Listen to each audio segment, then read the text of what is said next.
So hello' ছাত্ৰ ছাত্ৰীসকল, আজি আকৌ লৈ আহিছোঁ তোমালোকৰ কাৰণে আৰু এটা ইম্পৰ্টেণ্ট অংক, যি অংকত তোমালোকে HSLC চাব পাৰা।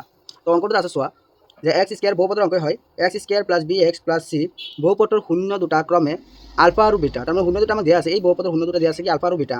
আৰু এটা নতুন বহুপদ ওলাব কৈছে যাৰ শূন্য দুটা এইটো হ'ব লাগিব, 1/আলফা আৰু 1/বিটা হ'ব লাগিব। ঠিক আছে, চ' ইয়াত লিখা আছে তেন্তে 1/আলফা আৰু 1/বিটা বহুপদটো নিৰ্ণয় কৰা। মানে যদি শূন্য দুটা যদি 1/আলফা আৰু 1/বিটা হয়, তেনেহ'লে বহুপদটো কি হ'ব এইটো নিৰ্ণয় কৰিব লাগে। ঠিক আছে, এই অংকটো কেনেকৈ কৰিব লাগিব চোৱা। আৰু এনেকুৱা অংক বহুপদৰ পৰা দেখিবলৈ পাবা 100%। এনেকুৱা অংক এটা থাকিবই ফাইনেলত, 100% থাকিব। তো ভালকৈ চাবা, এনেকুৱা অংক কেনেকৈ কৰিব লাগিব ভালকৈ চাবা। ঠিক আছে, আৰু মই আগতে কৈ দিওঁ, মই এতিয়া ৰেগুলাৰ ভিডিঅ' আপলোড কৰিম। আৰু বহুপদ লেচনটো শেষ কৰাৰ পিছত যিমানখিনি মানে ইম্পৰ্টেণ্ট অংক আছে, গোটেইখিনি অংক মই কমপ্লিট কৰিমেই অনলাইনত। তো গোটেইখিনি কমপ্লিট হোৱাৰ পিছত, মানে বহুপদৰ কমপ্লিট হোৱাৰ পিছত তাৰপিছত বেলেগ এটা লেচন ল'ম। মানে বহুপদৰ যিমানখিনি ইম্পৰ্টেণ্ট থিয়ৰী আছে, গোটেইখিনি ইম্পৰ্টেণ্ট থিয়ৰী আলোচনা কৰিম, লগতে MCQ আলোচনা কৰিম। ঠিক আছে, MCQ 2-3 দিন পিছত আহিব। MCQ পাৰ্ট 1 আহি গ'ল অলৰেডি, তোমালোকে গৈ পেলাই চাব পাৰা। 10টা MCQ আলোচনা কৰা আছে বহুপদৰ, আৰু পাৰ্ট 2 অলপ দেৰিকৈ আহিব, কাৰণ MCQ যিটো আছে সেইটো মানে মোৰ মোবাইলৰ স্ক্ৰীণত বনাব লগা হয়। তো সেইকাৰণে মই মানে এটা হেৰি কৰিছোঁ, ষ্ট্ৰিক এটা অৰ্ডাৰ দিছোঁ মোবাইলত বনাবলৈ। তো ষ্ট্ৰিকটো অহালৈকে MCQ নাযায় আৰু কেৱল তোমাৰ থিয়ৰী হৈ থাকিব। ঠিক আছে, তো MCQ অলপ দিন লাগিব, মানে কি 3-4 দিন মান লাগিব। 3-4 দিন পিছত তোমালোকে পাৰ্ট 2 পাৰ্ট 3 গোটেইখিনি পাই যাবা। ঠিক আছে, এটা কি এতিয়া এই অংকটো কেনেকৈ কৰিবা। ফাৰ্ষ্টত কি দিয়া আছে সেইখিনি ধুনীয়াকৈ লিখি লোৱা।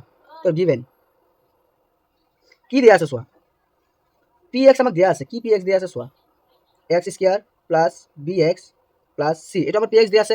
ইয়াৰ শূন্য দুটা দিয়া আছে, শূন্য দুটা আলফা আৰু বিটা। সো এটা বস্তু মই বুজাই দিছোঁ, এই pxটো আমাৰ দিয়া আছে, আৰু এই pxৰ শূন্য দুটা দিয়া আছে কি আলফা আৰু বিটা। আমাৰ নতুনকৈ আৰু এটা px ওলাব লাগে, মানে px মানে বহুপদ ওলাব লাগে, px মানে বহুপদ নহয় জানো। আৰু এটা নতুন px ওলাব লাগে যাৰ শূন্য দুটা 1/আলফা আৰু 1/বিটা হ'ব লাগিব। ঠিক আছে, 1/আলফা আৰু 1/বিটা হ'ব লাগিব। তো ফাৰ্ষ্টত ইয়াত কিবা কিবি কৰি লওক। ঠিক আছে, ইয়াত কিবা কিবি কৰি পেলাই যদি কিবা এটা সহজ কৰিব পাৰা, বহুত হেৰি হ'ব তোমালোকৰ কাৰণে। ঠিক আছে, তো মই যদি কওঁ তোমালোকক যে ইয়াৰ পৰা যদি তোমালোকক কওঁ মই যে আলফা মানে শূন্য দুটা যদি যোগফল কওঁ, শূন্য দুটা এই দুটাইটো নহয় জানো, আলফা আৰু বিটা শূন্য দুটা। শূন্য দুটা যদি যোগফল মই তোমালোকক ওলাব কওঁ, তোমালোকে কি কৰিবা, অভিয়াছলি ক'বা যে -b/a। শূন্য দুটা যোগফল কি হয়, শূন্য দুটা যোগফল কি হয়, সদায় -b/a হয়, -b/a হয়নে। তো ইয়াত চোৱা b কি আছে, b a আছে, কিন্তু a কি আছে, এক আছে। তাৰমানে হৰত এক দিব নালাগে, তুমি মাইনাছ দিয়া, বিৰ জেগাত বিৰ মান বহুৱাই দিয়া, বিৰ মান b হয়। এতিয়া তলত কি দিব লাগিছিলে, এক দিব লাগিছিলে নাই, তো হৰত আমি এক দিব নালাগে। তো আলফা প্লাছ বিটাৰ মান কি পাই গ'লা, -b পাই গ'লা। এতিয়া আৰু এটা বস্তু আছে নাই, আলফা বিটা ওলাই লোৱা। আলফা বিটা কি হ'ব, c/a। সেই আগৰ নিচিনা ঘটনাটো, চিটো আছে ইয়াত, চি আছে, আৰু এইটো এক হয়, অনলি চি আহি যাব। ঠিক আছে, তাৰমানে আলফা প্লাছ বিটাৰ মান পাইছে কিমান, b, আৰু আলফা বিটা কিমান পাইছা, চি।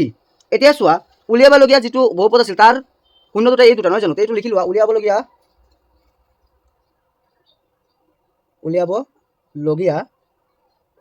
বহুপদৰ শূন্য দুটা হ'ল, উলিয়াবলগীয়া বহুপদৰ শূন্য দুটা দিয়াই আছে আমাক, এইটো এটা এইটো কি দিয়া, আলফা বাই বিটা আৰু আলফা বাই বিটা নহয়, 1/আলফা আৰু 1/বিটা। ঠিক আছে, ইয়াতো সেই আগৰ কাহিনীটো কৰা, তাৰমানে শূন্য দুটাৰ যোগফল কি হ'ব, শূন্য দুটাৰ যোগফল। ইয়াত যদি মই হেৰি কৰোঁ, শূন্য দুটাৰ যোগফল কৰোঁ, ইয়াতো আমি ডাইৰেক্টলি কৰিব নোৱাৰোঁ, ইয়াৰ পৰা কিবা কিবি কৰিব পাৰিম নে নাই, ইয়াৰ পৰা কিবা কিবি কৰিব পাৰিম না, সেইটো কৰি দিয়া। তো ইয়াত যদি এই দুটা এলচিএম লোৱা, কি হ'ব এলচিএম, আলফা বিটা এলচিএম হ'ব। ইয়াত আলফা গুচি যাব, থাকিব কি বিটা, মানে ক্ৰছ মাল্টিপ্লিকেশ্যন কৰি দিলে হৈ যাব। প্লাছ আছে প্লাছ, ইয়াত থাকিব কি আলফা। এতিয়া মানখিনি বহাই দিয়া, দুইটা মান তুমি জানা, ওপৰটোৰ মানো জানা, তলৰ মানো জানা। বিটা প্লাছ মানে আলফা প্লাছ বিটা, আৰু বিটা প্লাছ আলফা একেই কথা। তো আলফা প্লাছ বিটাৰ মান কি, -b, আৰু আলফা বিটাৰ মান c। ঠিক আছে, হ'ল। এতিয়া এই দুটা পূৰণ কৰা, এইটো হ'ল কি, এইটো হ'ল চাম। এতিয়া প্ৰডাক্ট ওলোৱা, প্ৰডাক্ট 1/আলফা ইনটু 1/বিটা, পূৰণ কৰি দিয়া, আলফা বিটা 1। এতিয়া ওপৰত আহি গ'ল অংকখিনিয়ে, ইয়াৰ পৰা ওপৰত আহি গ'ল। এই চোৱা, 1ৰ জেগাত 1, আলফা বিটাৰ জেগাত কি লিখিব পাৰা, অভিয়াছলি চি লিখিব পাৰা। ইয়াত চি আছে, চোৱা মই আঙুলি দেখুৱাই আছে, এইটো চোৱা চি লিখিব পাৰা, হ'ল। এতিয়া চোৱা, এতিয়া আমাৰ কি কৰিব লাগে, বহুপদ ওলাব লাগে। তো বহুপদৰ সূত্ৰ মতে কি পাওঁ, বহুপদৰ সূত্ৰ মতে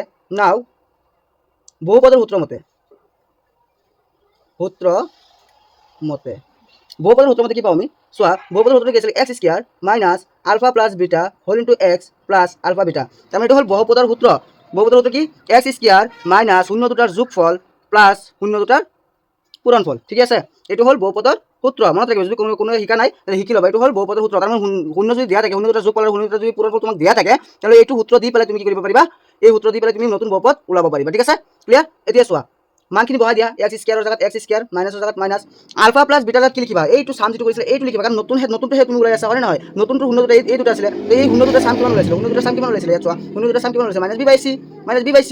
তো ইয়াত লিখিবা কি, -b/c। বাহিৰত এক্স আছে এক্স প্লাছ আছে প্লাছ আলফা বিটা এইটো তাৰমানে প্ৰডাক্ট দিব লাগে প্ৰডাক্ট এইটো কি হ'ব 1/c ব্ৰেকেটটো উঠাবলৈ যত্ন কৰা এক্স স্কোৱাৰ মাইনাছে প্লাছ b/c প্লাছ 1/c হয় নহয় ইয়াত এক্স এটা আছে এক্স মিচিং হৈ গ'ল ইয়াত এক্স এটা আছে এতিয়া চোৱা মানে আমাৰ বহুপদটো এনেকৈ থাকিব নোৱাৰে কাৰণ এটা বহুপদৰ আদৰ্শ নিয়ম আছে আদৰ্শ আৰ্হি আছে আদৰ্শ আৰ্হিটো কি x square plus bx plus c is equal to 0 নিদিলেও হয় নহয় এইটো হ'ল বহুপদৰ কি হয় আদৰ্শ আৰ্হি হয় তো এই আৰ্হিত আমাৰ নিব লাগিব দীঘাত বহুপদ যিয়েই নহওক এইটো আৰ্হি হয় নহয় তো ইয়াক যদি নিবলৈ বিচাৰোঁ তেনেহ'লে যদি মই হেৰি কৰোঁ এই গোটেইখিনিক যদি আমি চিৰে পূৰণ কৰোঁ কিহেৰে চিৰে যদি পূৰণ কৰোঁ তেন্তে তলত থকা চিবিলাক কাটি যাব কেনেকৈ কাটিব চোৱা b/c ইনটু এক্স আছে হয় নহয় কিহেৰে পূৰণ কৰিম ইয়াক চিৰে পূৰণ কৰিম চি কেঞ্চেল যাব ইয়াত থাকিব কি বি আৰু এক্স bx আৰু ইয়াক যদি আমি চিৰে পূৰণ কৰোঁ 1/c is equal two C cancel থাকিব কি 1 অ'কে তো এতিয়া চোৱা এক্স স্কোৱাৰ প্লাছ চি গুচি গ'ল হয় নহয় ইয়াত চি এক্স হ'ব ঠিক আছে চিৰে পূৰণ কৰি আছে নে নাই চি এক্স হ'ব ইয়াত ঠিক আছে C x square plus C গুচি গ'ল থাকিব কি bx প্লাছ 1 ঠিক আছে ব্ৰেকেটৰ ভিতৰত লিখিবা চিৰে পূৰণ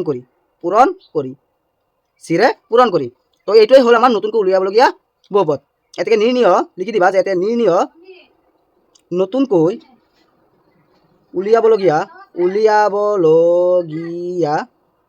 বহুপদটো হ'ল কি C x square plus bx plus 1 ঠিক আছে এইটো হ'ল তোমালোকৰ এনচাৰ আৰু এবাৰ ধুনীয়াকৈ চাই লোৱা আৰু যদি নোট কৰিব বিচৰা তেনেহ'লে ভিডিঅ'টো প'ষ্ট কৰি পেলাই নোটছ কৰি ল'বা ঠিক আছে তো ছাত্ৰ ছাত্ৰীসকল আজিলৈ এইখিনিয়েই পৰৱৰ্তী আকৌ আহিম আৰু এটা নতুন ইম্পৰ্টেণ্ট অংক লৈ তেতিয়ালৈকে বাই বাই